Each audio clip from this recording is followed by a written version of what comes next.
नमस्कार साथियों, कैसे हैं आप लोग। स्वागत है आपका सूर्य ठाटी ऑफिशियल पर।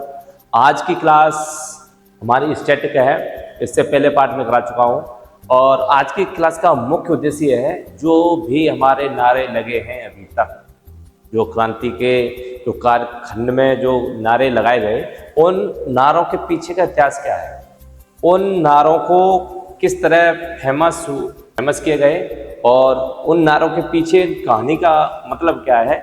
आज हम नारे पढ़ते भी जाएंगे और नारों के साथ साथ उन लोगों का इतिहास भी जानते जाएंगे, उनका योगदान क्या क्या रहा आज़ादी में। हालांकि मैं हिस्ट्री पढ़ाऊंगा, वो डिटेल से होगी, लेकिन अभी हाल में क्या है कि उनकी थोड़ी ना क्यूज मिल जाएगा कि नारा क्यों दिया गया, किस विषय में दिया गया और किस लिए दिया गया। तो आज की पहली में मैं पहला ही नारा है, सरफरोशी की तमन्ना अब हमारे दिल में है। ये किसने बोला सबसे पहले?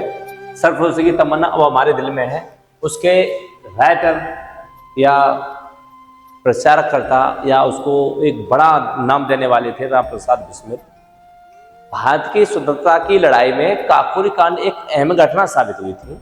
इसमें अंग्रेज सरकार को बहुत बड़ा झटका लगा था क्योंकि उनका सोना लूट लिया गया था। इसमें नायक राम प्रसाद बिस्मिल और एक और इनके साथी थे असफाउल्लाह खान, और एक और साथी इनके थे रोशन सिंह को 19 दिसंबर 1927 को फांसी दी गई। और क्यों दी गई? क्योंकि काकोरी ट्रेन डकैती में ये तीनों के तीनों युवा की एक पार्टी थी। उस पार्टी का नाम था हिंदुस्तान रिपब्लिक एसोसिएशन। इन क्रांतिकारियों की एक पार्टी थी। इन तीनों की पार्टी में से एक पार्टी अध्यक्ष थे राम प्रसाद बिस्मिल जी। राम प्रसाद बिस्मिल की बात करूं तो उनके गुरुजी थे स्वामी सोमदेव। अब इसके पीछे कहानी क्या रही, ये मैंने बता दिया आपका। सरफरोशी की तमन्ना अब हमारे दिल में है, ये राम प्रसाद बिस्मिल ने कह दिया। लेकिन ये बोला कब था, क्यों बोला था, इसलिए बोला और क्यों बोला, क्यों? सबसे पहले तो हम समझते हैं कि काकोरी कांड डकैती का मास्टरमाइंड कौन था। मास्टरमाइंड था रामकृष्ण खत्री। रामकृष्ण खत्री के दिमाग में उपज आई थी कि सबसे पहले हमें चाहिए आज़ादी के लिए पैसा, और पैसे के बिना ये काम नहीं होगा, इसलिए पैसे की जरूरत है, तो इसलिए लूटना पड़ेगा खजाना। और खजाने की लोकेशन है मेरे पास, क्योंकि काकोरी से होते हुए निकल के जाएगी ट्रेन, और काकोरी हमारा इलाका है। काकोरी में हम क्या करते हैं, उसमें धावा बोल देंगे, धावा बोलकर उसे लूट लेंगे।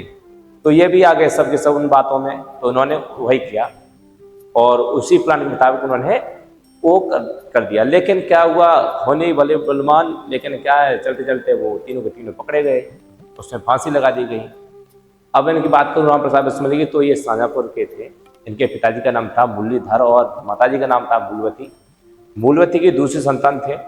फांसी के तख्ते पर जब ये खड़े हुए ये राम प्रसाद बिस्मिल, तो उन्होंने एक ही बात कही, I wish the downfall of British empire. ये अंग्रेजों के लिए था, क्योंकि वो समझ जाएं।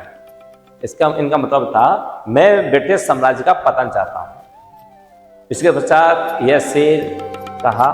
अब उन्होंने एक शेर भी बोला चलते चलते जब फंस पर थे, ये अगर ये गोली नहीं खोलते तो कुछ नहीं मालूम पड़ता, वो कहानी भी है। उन्होंने एक शेर कहा, अब न हलवे हलवे हैं और न अरमानों की भीड़, एक मिट जाने की हसरत है अब दिल बिस्मिल में। फिर ईश्वर के आगे प्रार्थना की और एक मंत्र पढ़ा, और मंत्र पढ़ने के बाद तख्ते पर चढ़ गए और वो फांसी लग गई। लेकिन अहम घटना एक और है, इसमें एक आदमी और पूछे जाते हैं काकोरी कांड में।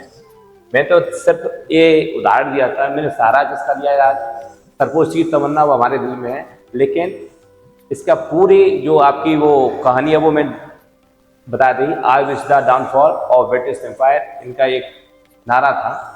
और उसके बाद, ए मातृभूमि तेरी जय हो, सदा विजय हो, प्रत्येक भक्त तेरा सुख शांति कंठमय हो, ये अपने पत्रिकाओं में लिखते रहते थे। अब मैं वही बात करूँ राम प्रसाद बिस्मिल की, तो राम प्रसाद बिस्मिल के साथ में एक व्यक्ति और थे जो हमारे उत्तर प्रदेश के एक जिला है मैनपुरी से संबंध रखते हैं। उनका नाम है मुकुंदी लाल।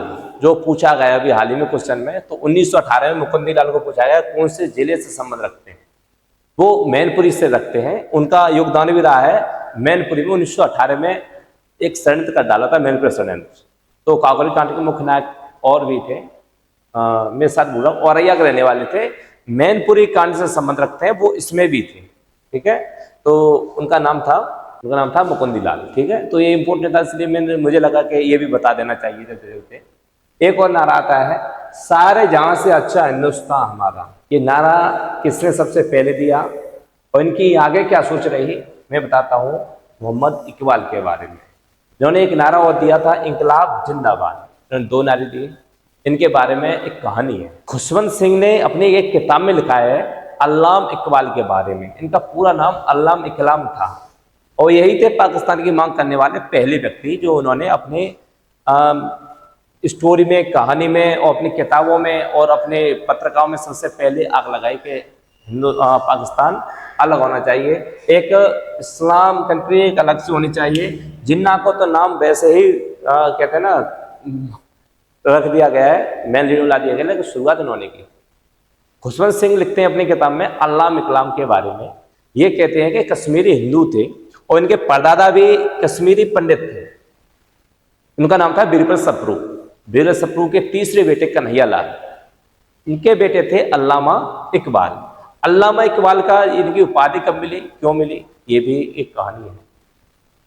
इनकी दादी का एक बार नाम पूछ लिया गया था, इंद्राणी सप्रू। अभी दादी और दादा को पूछा गया था क्योंकि ये इस्लाम थे और इनके दादा और पिताजी कौन थे, हिंदू थे, पंडित थे, कश्मीरी पंडित थे। उनकी विद्वंता और ज्ञान के कारण लोग जल्दी ही उन्हें अल्लामा इकलाम कहने लगे। 1922 में जब ब्रिटेन के राजा जॉर्ज पंचम यहाँ पर आए तो उन्होंने एक इनको उपाधि दी, सर मोहम्मद इकबाल की उपाधि। तब से इनको सर मोहम्मद इकबाल कहने लगे। इकलाब जिंदाबाद का भी नारा इन्होंने ही दिया। इसका मतलब होता है क्रांति अमर रहे। इस नारे के इस्लाम इकबाल प्रयोग किया सबसे ज्यादा, ऐसे मोनेटाइज किया उसको, इनके नारे को, इकलाम जिंदाबाद को। इकलाम जिंदाबाद को नारा को सबसे भगत सिंह ने। और कब किया, समय था 8 अप्रैल 1929, जगह थी एक असेंबली लाहौर, और असेंबली में बम फोड़ने पर उन्होंने एक को नाम दिया इंकलाब जिंदाबाद। इंकलाब जिंदाबाद, तब से ये प्रचलित हुआ इंकलाब जिंदाबाद। लेकिन लेखक कौन थे, यही थे और इन्होंने ही पाकिस्तान की मांग की। कहा जाता है कि भारत के विभाजन और पाकिस्तान की स्थापना का विचार सबसे पहले इंकलाब के जहन में आया था। 1930 में इन्होंने एक मुस्लिम लीग के नेतृत्व किया, उसने पहली बार विभाजन की मांग भी उठाई और जिन्ना को भी प्रेरित किया। और 1940 में आते आते उन्होंने पूरी तरह से कसौटी कस दी जिन्ना के ऊपर कि आपको अलग होना ही पड़ेगा। तो पाकिस्तान की स्थापना का श्रेय भी इनको ही जाता है क्योंकि पहली आवाज इनकी थी। ठीक है, तो ये थे वो किरदार जो क्रांति में इनके जो डायलॉग आज तक चलते हैं, डायलॉग ही कहेंगे, आज तक इनका दबदबा है। उसके बाद बात करेंगे तुम मुझे खून दो मैं तुम्हें आजादी दूंगा। देखो क्लास लंबी होने वाली है, करीब 25 से 30 मिनट की हो जाएगी क्योंकि इसमें जो कहानी जो जोड़ के लाई गई है ना, तो वो इनके ऊपर लाई गई है। इन कहानियों के पीछे क्या था, पहले सुभाष चंद्र बोस जी के नारों पर उन पर प्रकाश डाल देते हैं। इनका प्रकाश क्या है, तो तुम मुझे खून दो मैं तुम्हें आजादी दूंगा। सुभाष चंद्र बोस ने ये नारा पहला दिया, दिल्ली चलो भी दिया, जय हिंद भी दिया। उन्होंने एक और चीज बोली थी, दास्ता के हलवे से आजादी के सूखे चने कई अच्छे हैं। ये बातें सुभाष चंद्र बोस जी ने अपने कार्यकाल में कहा। अब इनकी कहानी सुनो। इनका जन्म, सुभाष चंद्र बोस जी का जन्म 23 जनवरी को 1897 में हुआ था, उड़ीसा के कटक में। इनका एक नाम भी था, वो इनका जो जन्म दिवस है उसके नाम पर एक दिवस ही मनाया जाता है, पराक्रम दिवस, 23 जनवरी। भारत के स्वतंत्रता के दीवाने थे, भारत स्वतंत्रता संग्राम के अग्रणी थे, सबसे बड़े नेता भी थे और इनको नेताजी भी नाम दिया गया था हिटलर के द्वारा। वो भी मैं कहानी सुनाने वाला हूँ।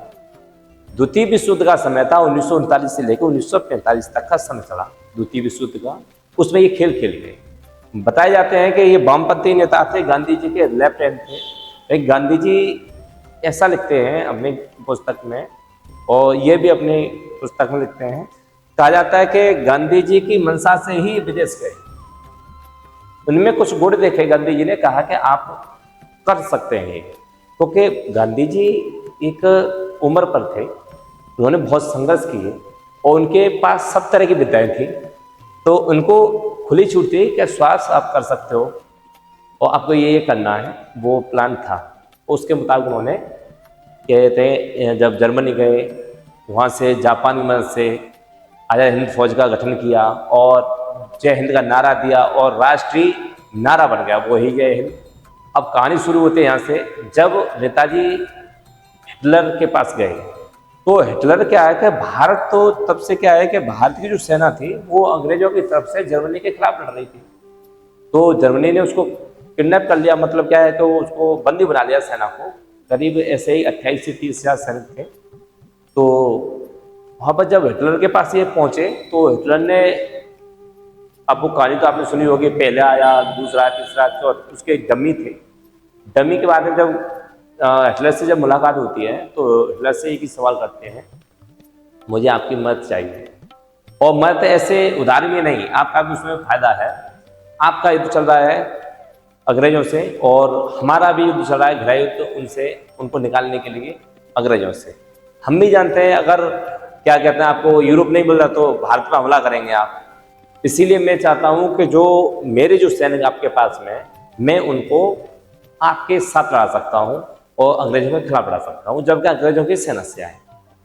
उन्होंने कहा यार ऐसे कैसे हो सकता है। तो नेताजी एक सहनशील, साहसी और स्वतंत्रता के प्रति उत्साही नेता थे। सुभाष चंद्र बोस श्रीमद् भागवत गीता से बड़ा प्रेरित थे, गहराई से प्रेरित थे। कहते हैं गीता जिसने पढ़ी है ना, कृष्ण का दिमाग वो युद्ध नीति सब आती है। राष्ट्रभक्त थे, समानता उनके दिल और जहन में थी और राष्ट्र सर्वोपरि था नेताजी के लिए। जब वो हिटलर से मिले तो उन्होंने कहा कि ऐसे कैसे कर सकते हो आप, हमें थोड़ा डेमो करके दिखा सकते हो। मतलब ये सेना जो अभी भारत से लड़ने, अंग्रेजों की तरफ से लड़ने हमसे आई है, वो अचानक से हमारी तरफ से उधर कैसे लड़ सकती है। मान के यही तो है, क्योंकि भारत जो है, भारत को देशभक्ति बहुत प्यारी है, ईगो बहुत जल्दी देते हैं भारत वाले, उसी का बस यूज कर लिया उन्होंने। अब उन्होंने एक नारा दिया था, तुम मुझे खून दो मैं तुम्हें आज़ादी दूंगा। ये नारा की एक शॉर्ट सी ना एक क्लिप है। पूरा नारा क्या था, वो कहते थे, वह खून कहो किस मतलब का जिसमें उबाल का नाम नहीं, वह खून कहो किस मतलब का आ सके देश के नाम नहीं, वह खून कहो किस मतलब का जिसमें जीवन न रवानी है, वह खून कहो किस मतलब का जिसमें देश के लिए कोई जगह नहीं। जो परवश होकर बहता है वह खून कहाँ पानी है। तुम बहुत जी चुके हो इस जीवन में, लेकिन आगे मरना। आजादी के चरणों में जो जयमाला चढ़ाई जाएगी वो सुनो तुम्हारे शीशों की चढ़ाई जाएगी। फूले से गूंथे जाएंगे आजादी के संग्राम, कहीं पैसे पर खेला जाता है, वह शीश कटाने का सौदा महंगे पैर झेला जाता है। अब ऐसी बातें सुनते ही वहां की जनता अचानक से उत्सुक हो गई, आदमी कहां से आ गया, इतना मोटिवेट आदमी।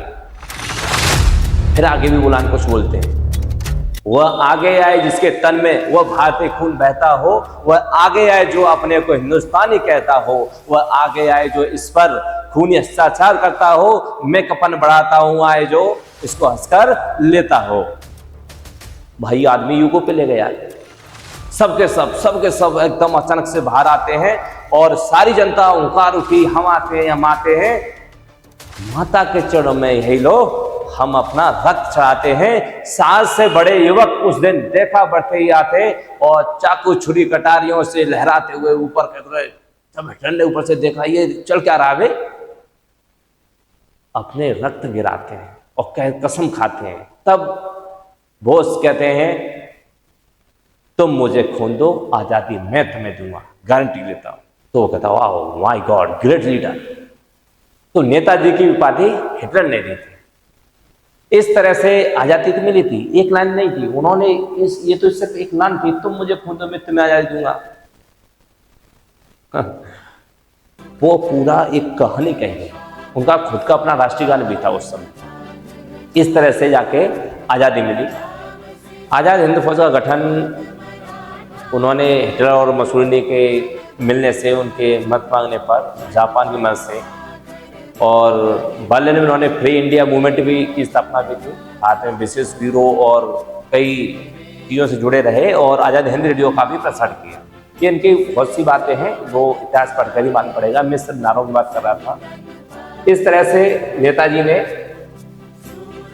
सारे जहाँ से अच्छा तुम मुझे खून दो मैं तुम्हें आज़ादी दूंगा, इसका नारा दिया और देश को आगे अपनी तरफ सैनिकों को किया और जाके फिर सिंगापुर में जाकर अपनी सेना गठन करते हैं और फिर म्यांमार की तरफ से हमला करते हैं भारत पर ही। देखो अपने देश पर हमला किया, जबकि हमारा देश नहीं था, उस सेना पर हमला किया जो अंग्रेजी सेना थी। अगला आता है साइमन कमीशन, वापस जाओ, go back Simon, Simon go back, Lala Lajpat Rai. अब इसका इतिहास क्या है, पहले किसने कहा, प्रचलित किसने किया, इन दोनों पर हम सवाल करें। साइमन कमीशन जिसे आधारगत रूप से भारतीय वैधानिक आयोग के नाम से भी जाना जाता है, सन 1927 की बात है। सर जॉन साइमन के नेतृत्व में एक 7 सदस्यों की एक समूह आया था और 7 के साथों गोरे थे, और बस यही बुरी लग गई हमको। ये बुरी लग गई कि इसमें काला क्यों नहीं, मतलब हमारा भारतीय कोई क्यों नहीं दिख रहा है। ये कमीशन हमारे सुधार के लिए आया है, हमारे संविधान के लिए आया है, लेकिन ऐसा कैसा संविधान जो तुम्हारे लोग हमारे लिए बनाए, है कि नहीं। तो भारत के लिए संविधान बदलावों में अपेक्षित रूप से कार्य करने के कारणों की जांच करना था साइमन कमीशन का। लेकिन साइमन कमीशन हमें अच्छा वही गलती करे, वही जांच करे, वही अपना निर्णय दे, तो दोनों पारियां उन्हीं की है। जब साइमन कमीशन 3 फरवरी 1928 की रात मुंबई पे पहले बंदरगाह पर आया था, उस बंदरगाह का नाम था मोल। तो मोल बंदरगाह पर पानी की जहाज से ये साइमन कमीशन ने 7 लोग उतरे, और उतरते ही समाजवादी नौजवान था यूसुफ मेहर, इसने सबसे पहले कहा गो बैक साइमन, तुम्हारी कोई जगह नहीं यहाँ पर, इसमें हमारा कोई आदमी नहीं। अच्छा अब इन्होंने टेक ओवर किसने कर लिया, लाला लाजपत राय ने।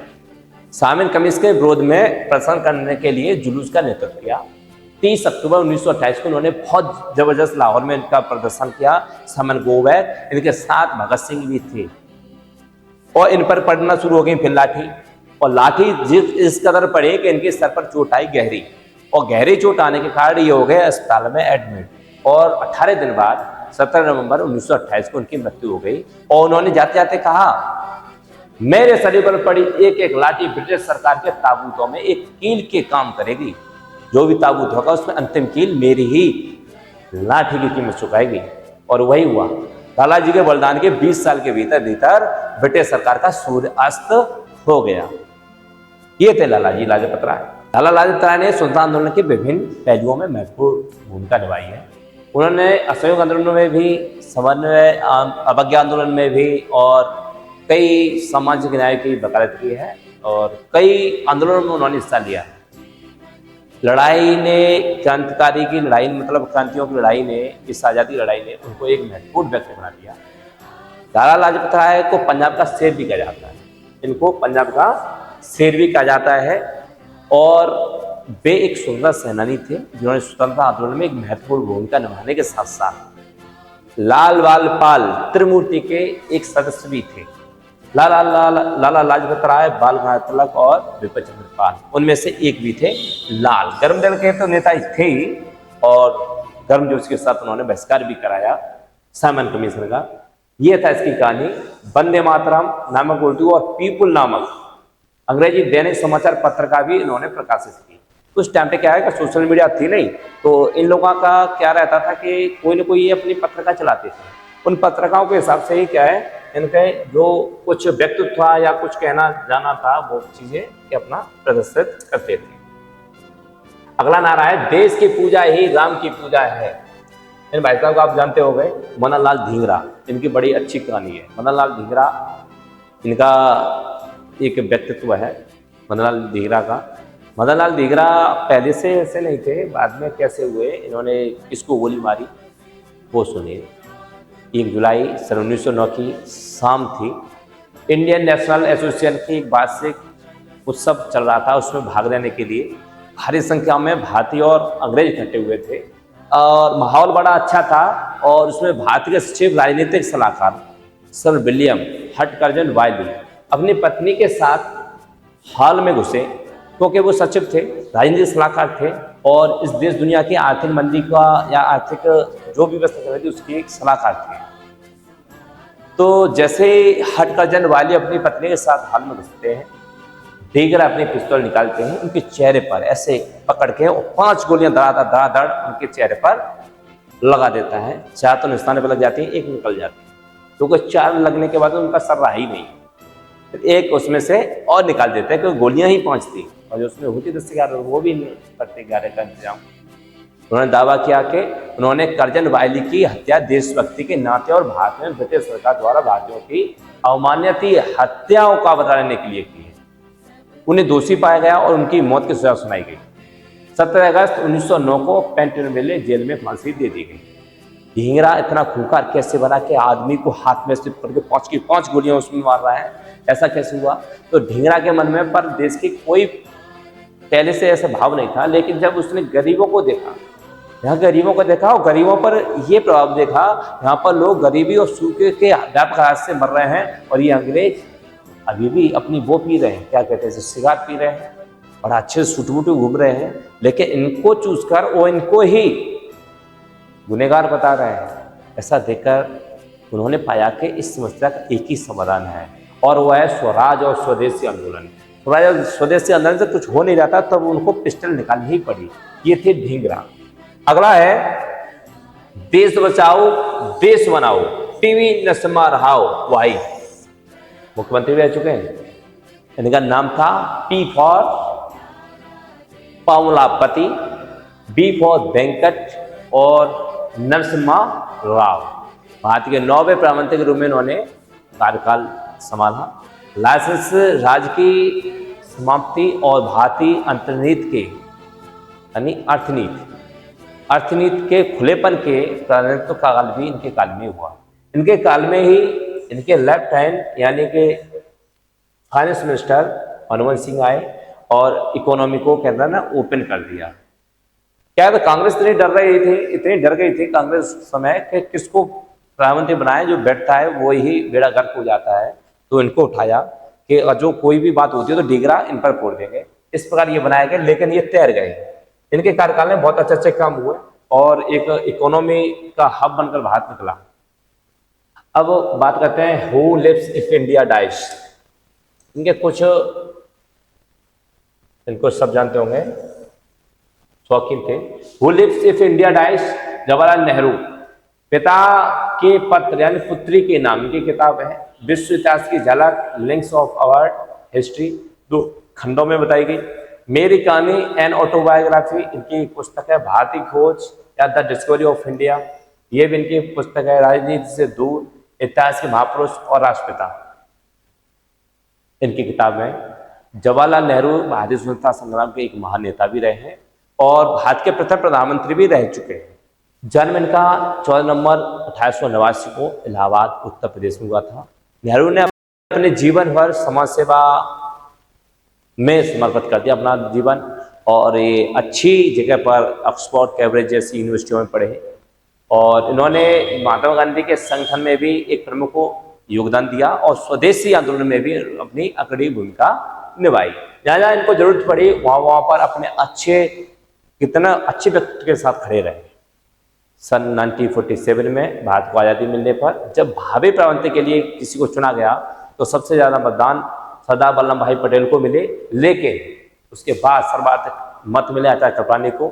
लेकिन फिर गांधी जी ने कहने पर सरदार वल्लभ भाई पटेल और आचार्य कृपलानी को अपना नाम वापस लेना पड़ा और जवाहरलाल नेहरू को प्रधानमंत्री बनाया गया। क्योंकि इनके योगदान को देखते हुए गांधी जी ने इनको चयन किया प्रधानमंत्री बनाने के लिए। लेकिन गृह मंत्रालय जो देश का निर्माण करना था, देश को एक जोड़ना था, वो सारा का सारा काम जिम्मा वल्लभ भाई पटेल को दे दिया गया, कृपलानी जी को भी दिया गया, लेकिन प्रधानमंत्री नेहरू जी को बनाया गया। ऐसे करके इनकी यात्रा चलती है। महत्वपूर्ण चढ़ रहा, इसे अगस्त प्रस्ताव भी बोलते हैं। 1947 भारत का विभाजन, भारत और पाकिस्तान की स्वतंत्रता,